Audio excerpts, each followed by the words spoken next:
nagmamakaawa. Pero ikaw, wala kang awa. Wala kang awa sa Diyos na banal. Kaya ngayon, devil ka. O ngayon, nandun ka sa probinsya nung nakaraang linggo. Nakiusap ka, naipakiusap kita. Kahit sa barko makapasok at makauwi ka ng Maynila dahil wala kang makain.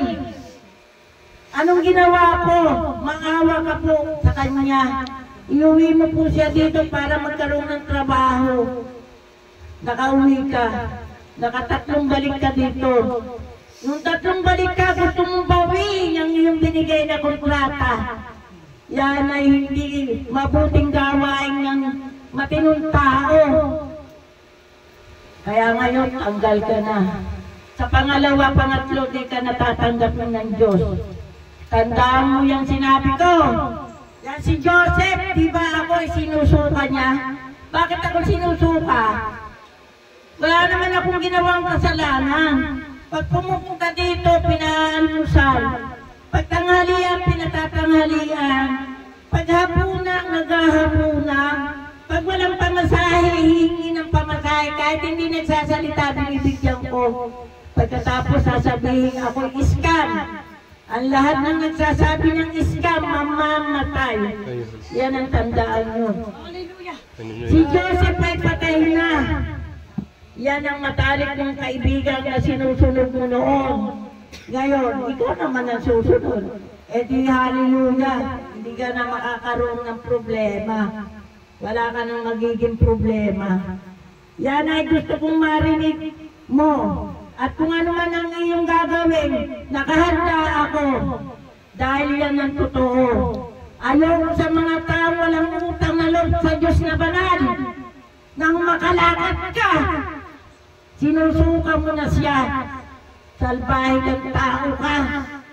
Ako nagturo sa iyo para maligo. Ako nagturo sa iyo para mag-toothbrush. Ako nagturo sa iyo para maayos ang iyong bihisang na damit sa iyong katawan. Ako rin ang nagturo sa iyo na dapat ang lalaki walang amoy. O diba? Lahat yan tinuro ko sa iyo, pero hindi tinuro ng asawa mo. Diba? Ngayon, wala kang utang na loob sa Diyos na banal, sapagkat siya ang nagsasalita at tinuturuan ka niya. Wala kang utang na loob. Ngayon, nag-iisa ka na. Bakit? May ang sarili mo, hindi mo magustuhan. Kaya ka iniwan ng asawa mo. Maging ang kapatid mo, ayaw sa'yo. Maging ang nanay mo, ayaw sa'yo. Anong ginawa namin sa'yo? Ayaw kang bigyan ng hati ng mana. Sino nag-asikaso? Kaming dalawa. Diba? Kaya ngayon may bahay ka. Nakaprasong binigay ng nanay mo. Wala kang utang na loob sa Diyos na banal.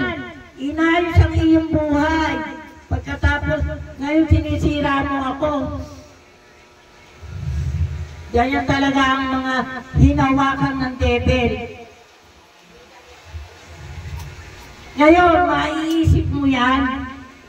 Hindi na ako papayag na makabalik ka sa kaharian ng Diyos.